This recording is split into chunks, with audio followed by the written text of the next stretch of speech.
improving the mobility of those who serve and protect, beautifying the elegant corridor of the country's tourism capital,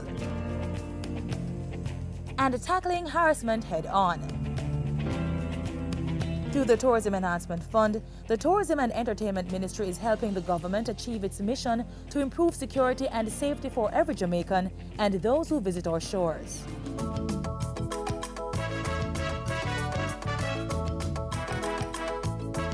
Tourism and crime and violence do not coexist. Indeed, the continued success of Jamaica's tourism sector depends on the country's ability to provide a safe and secure environment for our visitors. As such, the Tourism Ministry has taken a number of steps to improve security for visitors while promoting the country as a safe destination. To help improve security, the Tourism Enhancement Fund (TEF) provided $91 million for the National Security Ministry in October 2013. The money will be used to improve mobility on land and at sea. Of the amount, $45 million was used to acquire additional motor vehicles to facilitate effective monitoring and enforcement by the Jamaica Constabulary Force. $40 million for the Marine Police, which goes towards ensuring that there are vessels in all the harbors. That TEF disbursement also covered the cost of JCF to provide enhancement and educational support to the Montego Bay Marine Park and fish sanctuaries. The partnership that the Ministry of National Security has enjoyed with the Ministry of Tourism and Entertainment has been an outstanding one. Over the last 2.5 years, the TEF has approved grants in excess of $8.5 million for projects geared towards strengthening the capacity of the JCF in the resort areas. Additionally, the Montego Bay Hills Police Station in St. James was recently refurbished at a cost of $6 million. The TEF, an agency of the Ministry of Tourism and Entertainment, is mandated to undertake projects for the improvement of the country's tourism product. It is financed through a tourism enhancement fee, which is paid by incoming airline and cruise ship passengers.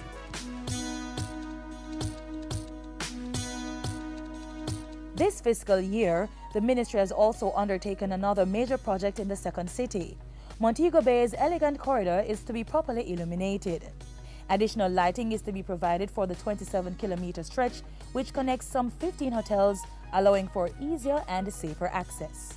The project should cost $400 million, and the installation of the LED lights is to start soon. Over in Negril, the Tourism Ministry is constructing bicycle tracks and pedestrian pathways along a 6-kilometer roadway located between the roundabout and the aerodrome on the Norman Manley Boulevard. This improvement will encourage greater visitor mobility and safety. The work is slated for completion by April 2014 and it should cost $170 million. Maintaining a safe environment where tourists are free from harassment, that's the ultimate goal of the Anti-Harassment Tourism Courtesy Corps, a group of special officers who ensure no one bothers our visitors. Smartly attired in bandana outfits, they play this important role in several resort areas, including Montego Bay, Ocho Rios, and New Kingston. Results have been positive so far. Tourism interests say Ocho Rios has seen a marked reduction in tourist harassment. Addressing a recently held annual general meeting of the St. Anne Chamber of Commerce, former President Kumar Sujanani said the reports of harassment have dropped. Though he did not provide figures, Mr. Sujanani said the improvement was due to the work of the police, with support from the Tourism Ministry and the business sector.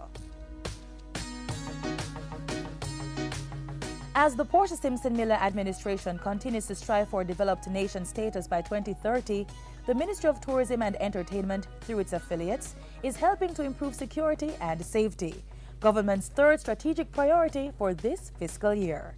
This example of joined-up government is really the start of a true integrated, multidisciplinary approach to improving citizen security.